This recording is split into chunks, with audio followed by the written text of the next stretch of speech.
আসসালামু আলাইকুম ওয়া রাহমাতুল্লাহ। 10 মিনিট মাদ্রাসায় আপনাকে স্বাগতম। মানুষের এই 3 কাজের প্রতিবাদ করবেন মহান আল্লাহ। মানুষকে দুনিয়ায় কর্মের স্বাধীনতা দিয়েছেন মহান আল্লাহ। ভালো ও মন্দ কাজের পুরস্কার ও পরিণামের সুস্পষ্ট ঘোষণাও দিয়েছেন পবিত্র কুরআনে। অবশেষে পরকালে ভালো ও মন্দের বিচার ফয়সালা অনুষ্ঠিত হবে, কিন্তু বিচার দিবসে 3 শ্রেণীর ব্যক্তির অন্যায়ের জন্য আল্লাহ নিজে প্রতিবাদী হবেন। আল্লাহ তাআলা কিয়ামতের ময়দানে 3 ব্যক্তির ব্যাপারে প্রতিবাদী হবেন। হাদিসে কুদসিতে প্রিয় নবী সাল্লাল্লাহু আলাইহি ওয়াসাল্লাম তাদের বর্ণনা তুলে ধরেছেন এভাবে।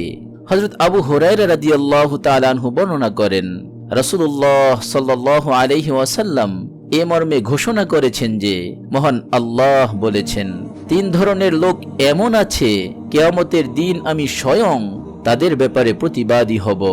তারা হলো, নম্বর 1, সে ব্যক্তি যে আমার নামে অঙ্গীকার করার পর তা ভঙ্গ করল।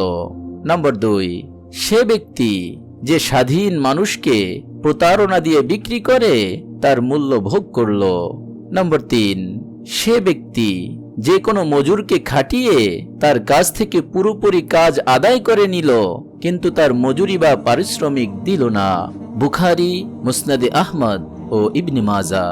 পরকালে কোনো ব্যক্তির ব্যাপারে আল্লাহর প্রতিবাদ করার বিষয়টি মারাত্মক ভয়াবহ ব্যাপার, যে কারণে এ 3 ধরনের অপরাধ থেকে বেঁচে থাকা কিংবা এ 3 শ্রেণীর তালিকা থেকে নিজেদের দূরে রাখা খুবই জরুরি।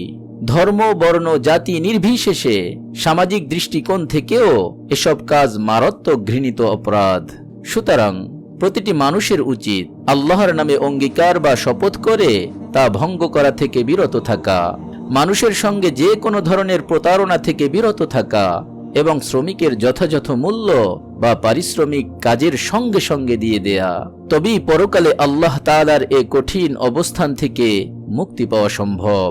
আল্লাহ তাআলা মুসলিম উম্মাহকে প্রতারণা থেকে মুক্ত থাকার এবং শ্রমিকের ন্যায্য পাওনা যথাযথভাবে আদায় করার তৌফিক দান করুন, আমিন। আপনি যদি এরকম ভিডিও আরো পেতে চান তাহলে আমাদের এই চ্যানেলটি সাবস্ক্রাইব করে পাশে রাখা বেল আইকনটি অন করে দিন। আপনার খায়রিয়াত কামনা করে আজকের মতো বিদায় নিচ্ছি।